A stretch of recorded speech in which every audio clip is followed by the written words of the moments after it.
기도하겠습니다. 하나님, 복된 주일에 우리에게 위대하고 강하신 그 하나님의 손길을 의지하며 우리가 믿음으로 승리하길 원하오니 오직 주님만 경배하는 믿음의 고백이 우리 가운데 있게 하여 주옵소서. 이 시간 말씀을 나눌 때에 하나님 함께하여 주시고 주님의 은혜로 우리와 함께하여 주셔서 전하는 저나 또 듣는 우리 모든 성도들이 그저 머물러 있지 않게 하시고 하나님 말씀에 반응하며 믿음으로 반응하며 그것을 위하여 기도하는 우리의 모든 신앙이 고백되도록 인도하여 주옵소서. 주께서 우리와 함께 하시고 인도하실 것을 믿사오며 거룩하신 예수 그리스도 이름으로 기도 올리옵나이다. 아멘.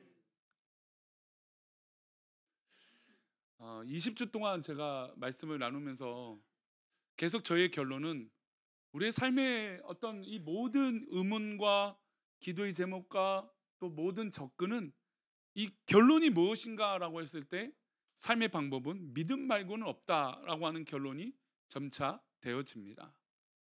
사실 저는 이 믿음이라는 걸 올해 시작하면서 과연 내가 믿음을 어떻게까지 고민할 수 있을까 했는데 아직도 멀은 게 바로 믿음이라고 하는 생각이 들어요. 내가 믿음에 대해서 목사로서 저도 이제 일종의 신학자잖아요. 그러니까 성경을 연구하는 이 목사로서 이 믿음에 대해서 연구를 하는데 믿음에 대해서 어느 정도 이해할 수 있을까? 어느 정도 내가 성경을 풀어 나갈 수 있을까 했는데 아직도 멀었더란 얘기죠. 이게 무슨 얘기냐? 결국 우리의 삶에서 믿음으로 결론을 내는데 믿음으로 결론 내지 못하는 이 성숙하지 못하거나 아니면 믿음으로 살지 못하거나 아니면 이 믿음에 대한 이해가 부족하거나 아니면 주님 주신 그 믿음으로 우리가 완전히 사로잡히지 못한 이유들이 있기 때문에 이것을 끊임없이 우리가 연구하고 또 놓치지 말아야 될 것이 바로 믿음이라는 겁니다. 우리에게 일어난 모든 접근 또 해결 방법 또 문제를 풀어나가는 방법 고난을 헤쳐나가는 것 모든 일은 결국 무엇으로 접근해야 될까요? 믿음으로 접근해야 되는 것이죠. 우리가 좋은 일만 믿음으로 접근하는 것이 아니라 좋지 못하고 어려운 일도 결국엔 우리가 접근해야 될 방법은 믿음이 아니고서는 안 되는 것입니다. 믿음으로 해결해야 되는데 그러면 가장 큰 걸림돌은 뭘까요? 믿음으로 우리가 어쨌든 지금 20주째 그래 믿음이 중요해 믿음의 삶을 살아야 돼 이렇게 지금 나누고 있잖아요. 근데 이것을 하지 못하게 하는 걸림돌이 있다라는 겁니다. 걸림돌이 뭘까요? 바로 오늘 말하고 싶은 믿거나 의심하거나라는 거죠. 믿거나 의심하는 것이 뭐 굉장히 큰 반대어가처럼 생각하지만 별로 큰 차이가 없습니다. 아주 소위 말하는 종이 한 장 차이예요. 동전의 양면처럼 믿거나 의심하거나는 아주 간단한 이유 때문에 우리가 의심하고 아니면 때로는 간단한 아주 뭐 큰 은혜도 받지만 간단한 이유로 확신이 생겨서 믿게 마련입니다. 요즘 그 뉴스 중에 이 뉴스가 있어서 굉장히 저는 충격을 받은 게 뭐냐면 예전에는 전화번호나 휴대폰 전화번호를 사칭을 하지 못했어요. 그러니까 일반 그 02로 시작되거나 이제 지역번호 나오는 거나 이제는 거의 다 안 받잖아요. 그렇죠? 혹시나 카드나 은행에서도 전화를 안 받았습니다. 이거 은행에서 전화한 거니까 전화 받으세요. 이제 나중에 그렇게 연락이 오더라고요. 하도 일반 전화들을 사람들이 불신해서 안 받으니까.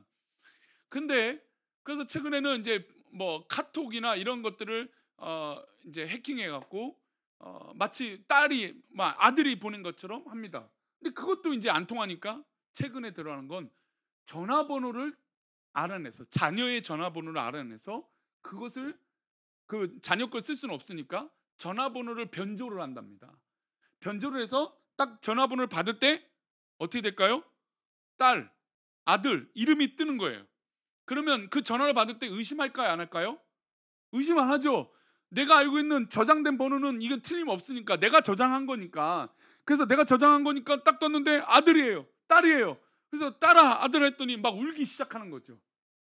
근데 그 울기 시작하면 분명히 내 아들 딸의 목소리가 아닌 것처럼 느껴지는데 어떻게 될까요? 당황하게 되죠. 왜? 뭐가 믿기 때문일까요? 그 전화번호를 믿기 때문이에요. 여태까지는 전화번호가 사칭이 되고 좀 뭐 휴대폰 번호지만 다른 걸로 조작이 되어 있었지만 같은 번호로 와보니까 이게 도저히 의심할 수 없게 만들어 버린 겁니다. 근데 거기서 믿거나 의심하는 건 단 하나예요. 뭘까요? 전화번호죠. 전화번호가 내가 딱 믿으니까 이 모든 가정이 아무리 목소리가 믿지 못할 그런 것이라도 어떻게 될까요? 의심하게, 또 아니면 믿거나, 이렇게 둘 중에 하나로 된다는 것이죠. 전화번호 하나가 맞으니까 다 믿는 거예요. 그러니까 사람들이 믿거나 의심하는 것에 별로 그게 큰 차이가 없어요. 하나 뭐가 맞으면 아 그런가 보다라고 맞게 돼요. 근데 뭐가 하나 안 맞으면 모든 것이 의심스러운 게 바로 믿거나 의심하거나의 차이인 것이죠. 우리가 일부러 믿음과 하나님을 의심하지는 않아요. 우리가 여기서 앉아 계신 분들이 하나님을 의심하는 분들이 있습니까? 아니죠. 하나님을 의심하는 분은 여기는 아무도 없을 거예요. 적어도 하나님의 도우심과 하나님의 인도하심을 믿기 때문에 우리는 지금 예배를 드리고 있죠. 그러니까 의심하지 않아요. 그런데 일부러 의심하지는 않지만 우리 앞에 믿음을 갖지 못하도록 하는 것들이 있다는 것이죠. 그것이 때로는 사단이 우리를 믿지 못하도록 만들기도 하고요, 우리 스스로가 믿지 못하도록 여러 가지 조건에 사로잡히는 경우들이 있다는 겁니다. 오늘 우리가 읽었던 하박국 2장 4절, 우리 지난주에는 감사절을 통해서 정말 외양간에 소가 없고 양이 없어도 난 여호와로 말미암아 즐거워할 수 있는 건 하나님의 놀라운 우리의 선택하심이 있다는 거예요. 우리는 그건 다 믿죠. 근데 그 2장 4절 말씀에 이런 말씀이 나와요. 우리가 살아가는 방법이에요. 함께 읽겠습니다. 하박국 2장 4절입니다. 한 목소리로 읽겠습니다. 시작.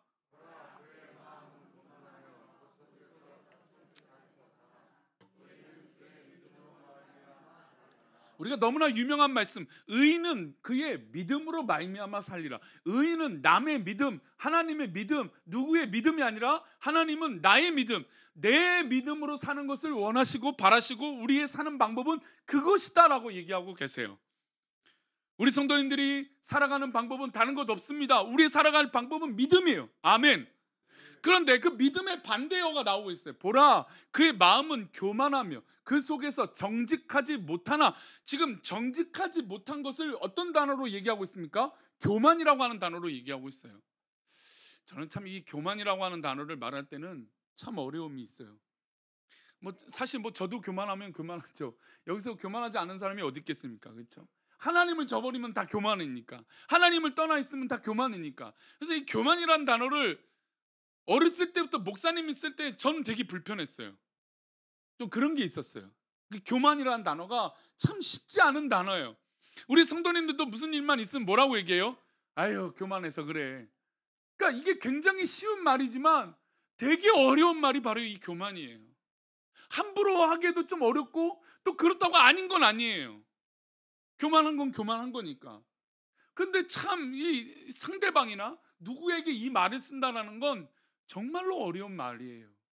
그런데 정말 중요한 건 이 교만이 어디서 오냐 이거예요. 그 속에서 뭘 하나요? 정직하지 못하기 때문이에요. 정직하지 못하니까 하나님 앞에 살아가는 믿음의 삶으로 살아가는 방법을 구하지 않고 있다는 겁니다. 나의 삶에서 결정적인 선택을 하고 결정적인 그 순간에 하나님을 의심하거나 오히려 모른 척하는 것이 우리 속에 진심일지도 모릅니다. 즉 우리의 삶에 여러 가지 모든 일이 있는데 그 순간에 하나님을 찾지 않고, 그러니까 믿음으로 우리는 살아야 되는데 믿음으로 그것을 선택하지 않고 자꾸 다른 것을 선택하는 건 그 마음이 정직하지 못하다라는 것이죠. 즉 의심하는 것이라는 겁니다. 저는 사실 믿음과 의심은 같은 말이라고 저는 생각을 해요. 믿음의 반대말은 의심이라고 본다면 그 의심은 어디서 오느냐? 바로 정직하지 못하는 이 교만에 있다라는 것이죠. 정말 매 순간마다 하나님을 사랑한다 하는데 그 결정적인 순간에 하나님을 의지하지 않아요. 왜 믿음의 사람이 의심이 생길까요? 그리고 이 의심이 교만이 되는 이유가 뭘까요? 제가 오늘 그 얘기를 할까요? 여기까지 들으면 아이고 목사님이나 똑바로 하시지, 교만하시지 않으면 되지, 그럴 수 있습니다. 저도 사실 어렸을 때 그런 생각을 했어요. 교만이란 단어가 정말 그렇게 어려운 단어예요. 근데 왜 제가 이 교만과 믿음과 정직하지 못하는 것과 의심하는 것이 다 같은 단어냐? 왜 같은 이 챕터 안에 한 이 구성원에 들어가느냐라고 말씀드린 이유가 있어요. 그 사건이 예수님께서 바다 위를 걸으신 장면에 나옵니다. 어떤 상황인지 한번 보겠습니다. 마태복음 14장 24절이에요. 함께 읽어보겠습니다. 시작. 배가 이미 육지에서 술이나 떠나서 바람이 거슬름으로 물결로 말미암아 고난을 당한. 예수님이 제자들을 먼저 배 태워서 보내셨어요. 근데 제자들이 배 태우고 가는데 하필 언제나 참 희한해요. 고난은 예수님이 곁에 안 계실 때 일어나는 것 같아요. 꼭 그렇죠. 우리가 은혜가 풍성하고 믿음이 충만하면 고난이라고 느껴지지 않는데, 우리의 믿음이 식으면, 아니 예수님이 마치 조금 떨어져 있는 것처럼 느껴지면 참 고난이 커 보여요.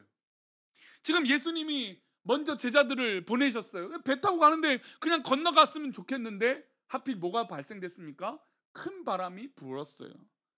바람이 불면 배는 당연히 어려움 당하고, 아무리 여기서 배 멀미를 안 하는 분이라고 할지라도요, 풍랑이 일으키는 배에서 뭐 한두 시간만 지나면 멀미 안 할 사람이 없습니다.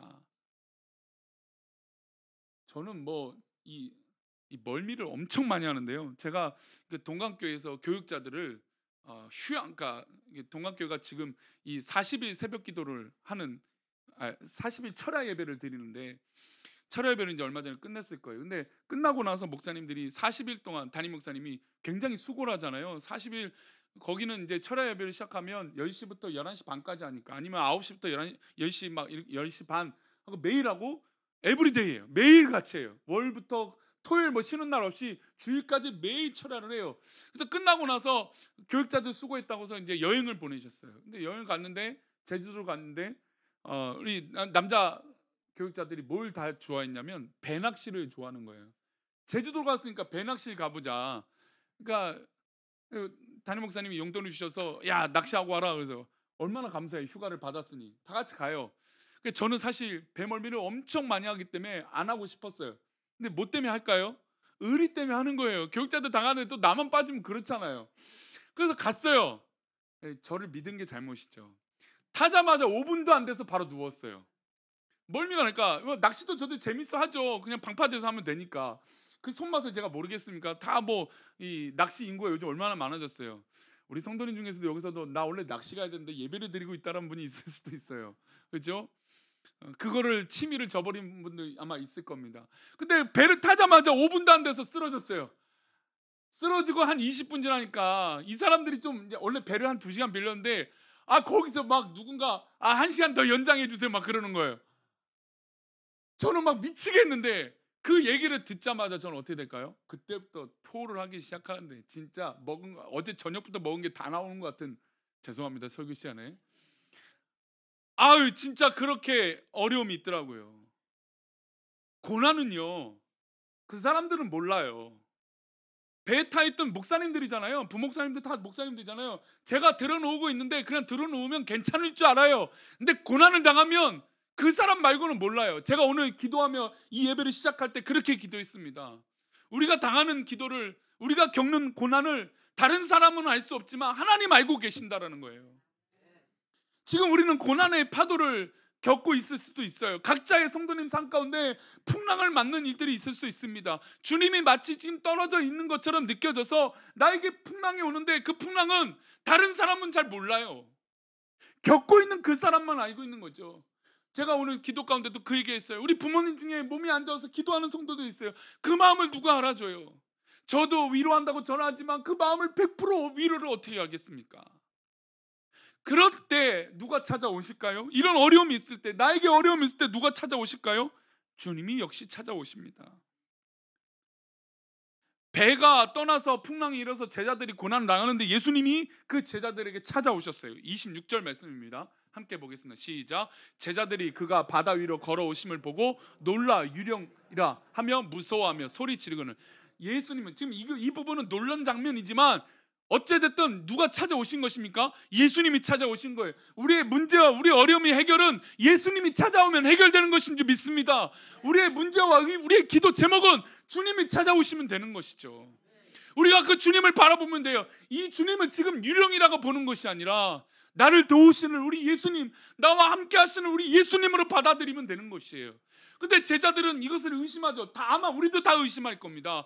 저 칠흑 같은 어둠 가운데 한 존재가 미세하게 그 달빛 안에서 조금씩 걸어오는데 이게 말이나 됩니까? 바다 위를 걷는다는 게, 물 위를 걷는다는 게 말이 안 되죠. 그러니 다 같이 우리도 포함해서 예수님을 아마 유령이라 생각했을 것이에요. 우리가 믿음이 없을 때, 예수님을 만나지 않을 때는 예수님은 마치 이런 신화적 존재고 유령 같은 존재예요. 그러나 진짜 믿음으로 예수님을 만나면 무리를 건너는 그 이상의 예수님을 만나게 될 줄 믿습니다. 왜 그럴까요? 나를 구원하신 예수님이시기 때문이잖아요. 나를 구원하신 예수님은 무리를 걸으신 것보다 더 큰 기적이 우리 가운데 허락된 거 아닙니까? 그 예수님이 지금 찾아오셨어요. 그러나 제자들은 보고 유령이라 놀랐습니다. 무서워했습니다. 고난이 오면 우리는 무섭고 소리 지를 일이 있어요. 괴로워요. 속상해요. 근데 예수님 찾아오셔서 이렇게 말씀하세요. 27절 말씀입니다. 함께 읽겠습니다. 시작. 예수께서 즉시 이르시되 안심하라, 나니 두려워하지 말라. 무리를 걸어올 때 예수님을 유령이라 봤지만 도저히 믿기 어려운 일이니까요. 그래서 예수님을 그렇게 바라봤지만 예수님이 이내 우리에게 말씀하십니다. 안심하라, 나니 두려워하지 말라. 우리 성도님들 가운데 이 시간 하나님께서 다른 사람 내 편 안 되어 주셔도 하나님 내 편 되어 주실 줄 믿습니다. 우리 주님이 내 편 되어 주세요. 우리 주님이 나에게 말씀하세요. 안심하라, 나다. 예수님 나다. 그러니 두려워하지 말라. 우리 성도님 가운데 기도 제목이 있거든. 안심하시기를 축복합니다. 아니, 우리가 문제가 생기면요 막 조바심이 생겨요. 빨리 이것이 해결되길 바라거든요. 그래서 막 불안감이 막 치솟아 올라요. 괴로움이 생깁니다. 그러나 그 순간에 이 주님을 만나면 주님이 우리에게 말씀하세요. 괜찮아, 안심해라, 나다. 그러니 두려워하지 말라.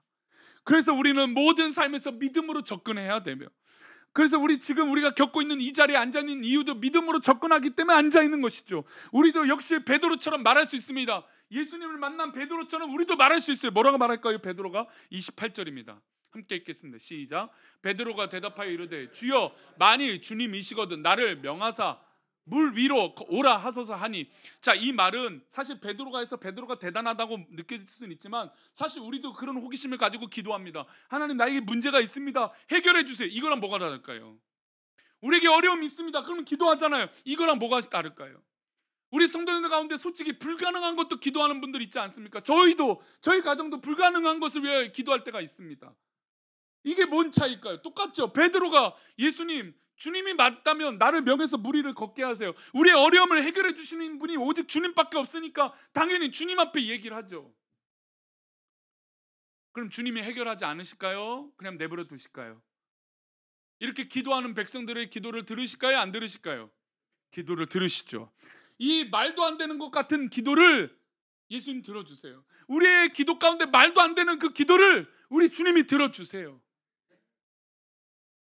그래서 예수님이 이 베드로에게 이렇게 말씀하세요. 오라. 우리 29절 말씀입니다. 함께 읽겠습니다. 시작. 오라 하시니 베드로가 배에서 내려 물 위로 걸어서 예수께로 가되. 지금 베드로도 물 위로 걸었습니다. 기적 중에 기적이죠. 제가 왜 베드로의 이 기도 제목이 우리랑 다 같냐면, 우리가 지금 이 자리에 앉아 있는 것과 우리가 예배하는 것도 이거 기적 아니면 설명이 됩니까? 우리가 예수님을 믿는다는 게 기적이 아니면 설명이 됩니까? 우리가 구원받았다는 게 정말 이게 기적이 아닌 거 설명이 됩니까? 우리가 천국이 보장이 됐다라고 하는 믿음의 자녀가 됐다는 것이 기적이 아니고선 설명이 될까요? 우리는 이미 기적을 받은 사람이에요. 베드로와 같처럼 이 기적을 경험한 사람이 우리예요. 그러니 하나님을 아버지라 부르는 것이죠. 그 예수님께서 이 베드로에게 허락하셨습니다. 자, 여기까지는 우리가 잘 알고 있는 얘기예요. 그럼 목사님, 뭐가 의심이고 뭐가 믿음이고 뭐가 교만이고 뭐가 진짜 믿음으로 해결하는 겁니까? 이제 그 이유가 나와요. 우리 30절 말씀 보겠습니다. 30절 말씀 시작. 바람을 보고 무서워 빠져가는지라 소리질러 이르되 주여 나를 구원하소서. 지금 예수님의 말씀을 듣고 물 위를 걸었습니다. 기적을 경험했죠. 근데 그 이후의 삶은 뭘로 살아야 됩니까? 믿음으로 살아야 돼요. 그게 우리의 결론이잖아요. 지금 제가 말하고 있는 이유잖아요. 우리의 대답은 결국엔 믿음이에요. 믿음으로 살아야 돼요. 그런데 지금 바다 위를 걸은, 물 위를 걸은 베드로 입장을 한번 보겠습니다. 물 위를 걸었어요. 걷고 있잖아요. 기적이잖아요. 우리가 믿고 있는 건 기적이잖아요. 우리가 지금 예배를 드리고 있는 건 기적이잖아요. 그런데 바람이 불어요. 우리 인생을 살다 보면 바람이 불어와요. 우리 성도들 가운데 바람이 불어와요. 바람이 부는 그 순간에 뭘 보고 있느냐, 이것이죠. 이게 믿음이라는 겁니다. 잘 보십시오. 바람을 보고 무서웠어요. 그러면 여기서 질문이에요. 의심은 뭐냐? 바로 이거예요. 나에게 바람이 불면 주님을 바라보는 것이 아니라 그 바람을 보는 거예요. 우리 성도님, 여기서 저를 포함해서 이 바람이 불었을 때 물을 안 무서워할 사람이 있을까요? 물론 뭐 수영을 잘하는 사람 빼고요. 그래도요, 수영 잘하는 사람들 바다 수영 오래 못합니다. 파도 치면 어려워요. 아마 저도 어렸을 때 막 애들하고 막 물놀이 하다가 있었는데 막 물에 빠져서 허우적거렸던 그 공포감이 있어요. 가끔 막 떠올라요. 물을 즐거워하지만 물은 무섭습니다. 그럼 여기서 무서워 안 할 사람이 있을까요? 솔직하게요. 바람이 불어서 풍랑이 파도가 팍 치는데 여기서 무서워하지 않을 사람이 있을까요? 없어요. 맞습니다. 사실 다 무서워할 일이에요. 다 무서워하는데 소리 질러서 물에 빠졌습니다. 그러니 누구를 바라봅니까? 예수님 바라보고 나를 구원해 주소, 내가 죽겠습니다라고 말해요. 베드로의 기도가 또 나오죠. 그런데 예수님이 이 대답을, 이 질문을, 이 모습을 보고 이렇게 말씀하세요. 31절이에요. 오늘 이 말씀이 너무나 중요합니다. 함께 읽겠습니다. 시작. 예수께서 즉시 손을 내밀어 그를 붙잡으시며 이르시되 믿음이 작은 자여 왜 의심하느냐. 아니 하나님, 주님, 아니 파도가 쳐서 무서워서 물에 빠진 게 뭐가 잘못한 겁니까? 우리가 살다 보면 의심할 일이 있고 우리가 살다 보면 걱정이 생기는데 그게 뭐가 문제입니까? 말할 수 있다는 거죠. 아니 파도 치면 당연히 무섭죠. 이게 틀린 건가요? 아니 우리 성도님들 대답을 속으로 한번 해보세요. 다 대답해보세요. 속으로 한번 해보세요. 아니 파도 치는데 안 무서워할 사람 있다고요? 그거 거짓말이죠. 지금 막 경제 위기라는데 만약에 진짜 경제 위기가 오면 거기서 아무렇지 않을 수 있는 분이 있는가요? 그건 사실이잖아요. 바람이 부는 것도 사실이에요. 문제가 있는 것도 사실이에요. 어려움이 있는 것도 사실이에요. 근데 예수님은 지금 믿음이 작은 자라는 거예요. 아니 뭘 잘못했어요 예수님? 파도 치니까 무서워서 빠진 건데, 그래서 예수님께 도와달라고 손 내밀었는데 그게 뭘 잘못한 겁니까? 예수님은 우리에게 지금 요구하시는 건 물에 빠져서 바람을 본 것이 잘못됐다라는 것이 아니에요. 그 떨어지는 그 순간에 믿음으로 서고 있느냐를 물으시는 것이죠. 그래서 의심과 믿음은 바로 한 장창이라는 게 바로 그거예요. 어떻게 보면 금방 의심하는 거지만 어떻게 보면 그냥 믿는 거예요. 그러니 은혜를 받으라고 하는 이유는 은혜 받아야 그 의심이 믿음으로 바뀌기 때문이에요. 예수님께서 손을 내밀어 주셨습니다. 우리 주님은 언제나 우리에게 손을 내밀어 주세요. 할렐루야. 오늘도 이 예배 가운데 우리 성도님들 가운데 손을 내밀어 주실 줄 믿습니다. 이 목사의 손이 아니라 하나님의 손을 붙잡으시기 바랍니다. 주님의 손을 붙잡으세요. 주님의 손을 붙잡으면 주님께서 우리를 분명히 그 물 가운데 우리를 끄집어내 주실 줄 믿습니다. 그래서 우리 주님께서 우리에게 물으세요. 믿음이 적은 자요. 하나님, 내가 믿음이 적습니다. 이제 믿음으로 내가 살겠습니다 라고 말하면 되는 거예요. 그랬더니 여기 모였던 사람들이 다 이렇게 말해요. 마태복음 14장 33절에 이 모습을 보고 이렇게 말합니다. 함께 읽겠습니다. 시작. 배에 있는 사람들이 예수께 절하여 이르되 진실로 하나님의 아들이로소이다 하더라. 잘 보세요. 사람들이 얼마나 미련하냐면요, 이 사건 이전에 어떤 기적이 있는 줄 아세요? 지금 물 위를 걸으시고 베드로를 물 위를 걷게 하시고 빠졌던 자에게 끄집어내셔서 그를 구원해 주셨잖아요. 그리고 믿음의 자유 이렇게 말씀하신 이 놀라운 사건이 그 전에 일어났던 기적이 뭔지 아십니까? 오병이에요. 5,000명이 밥을 먹은 거예요. 장정만. 이게 있을 수 있는 일입니까? 근데 그 기적을 경험하고 났는데도 어떻게 해요? 믿음이 적은 게 바로 우리라는 거예요. 왜 우리가 매 순간마다 믿음으로 결론을 내야 되냐면 우리는 계속해서 의심하고 믿지 않기 때문이에요.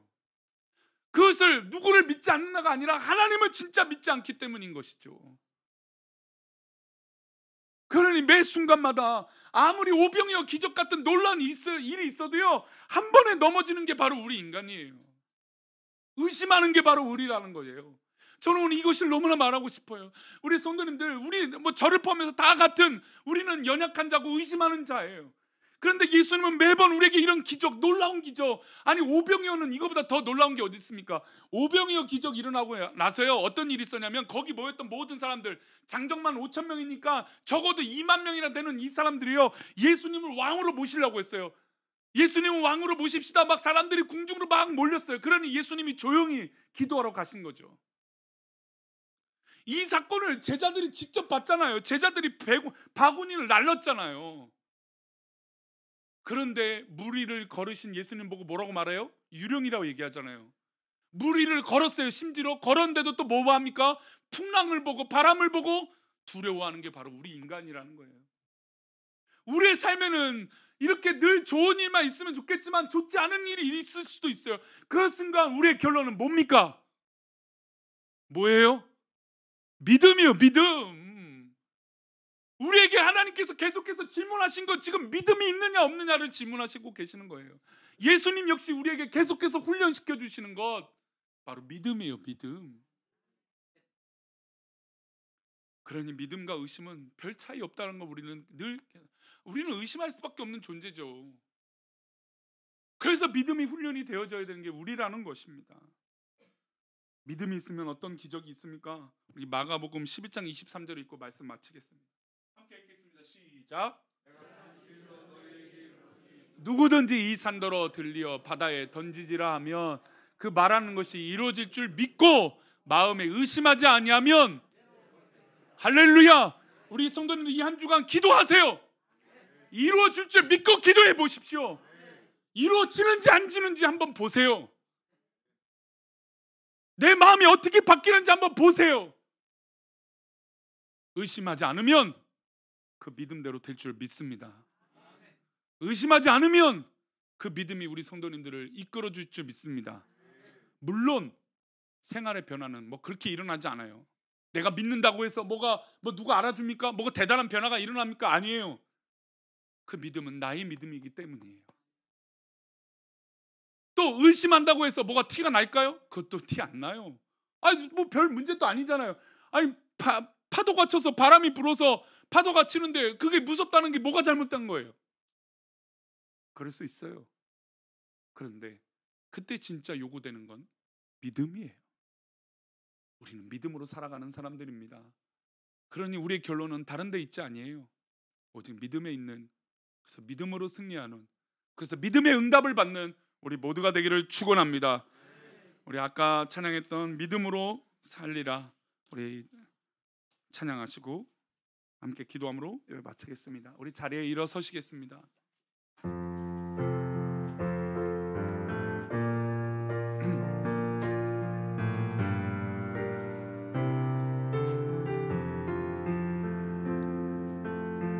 세상은 들리고 사람들은 변하여도 나는 주를 섬기리.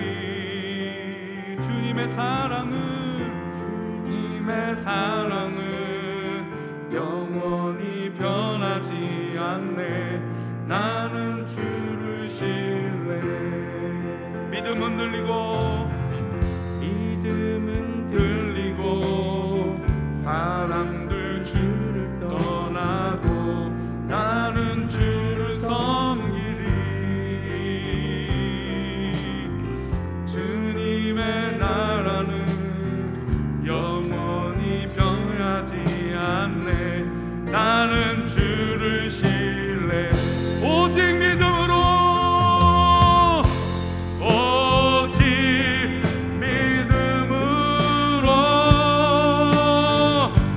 믿음으로 내가 살리라. 오직 믿음으로 내가 오직 의인은 믿음으로 살리라. 오직 의인은 믿음으로 말미암아 살리라.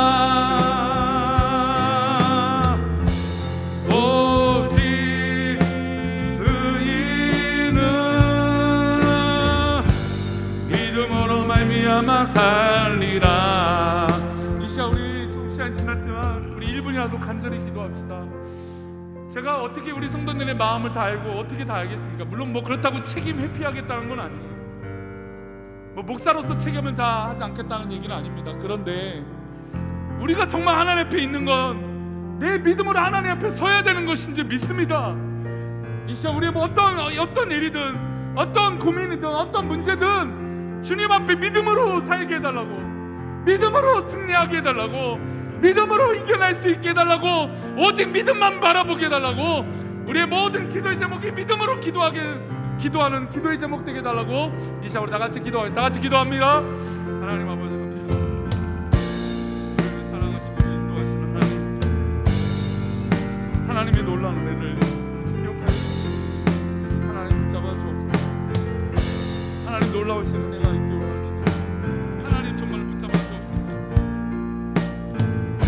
아버지 하나님 정말로 크신 은혜로 나아가는 그 영광 가운데 살아가는 우리 모두가 되게 도와주옵소서. 오 주님, 주님께서 붙잡아 주옵소서. 하나님 이 기쁨과 이 영광으로 살아가는 하나님의 믿음으로 살기를 원하오니 하나님 그 믿음의 결정력이 우리 가운데 있게 해 주옵소서. 믿음으로 나아가며 믿음의 기쁨이 있을 수 있도록 복을 내려 주옵소서. 우리 가운데 믿음을 허락하시옵소서. 믿음의 능력을 허락하여 주옵소서. 그래서 허락하여 주옵소서. 주님 인도하여 주옵소서.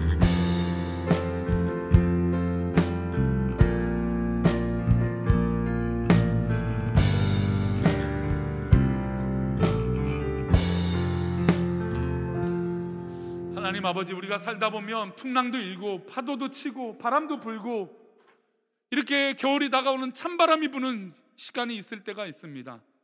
그러나 하나님 우리 삶에서 그것에 눈을 돌리는 것이 아니라 이 시간 물 위로 걸으셔서 나를 만나시고 나를 물 위로 걸으라고 말씀하시는 우리 주님의 그 손길, 그 믿음으로 살아가는 우리들이 되게 도와주옵소서.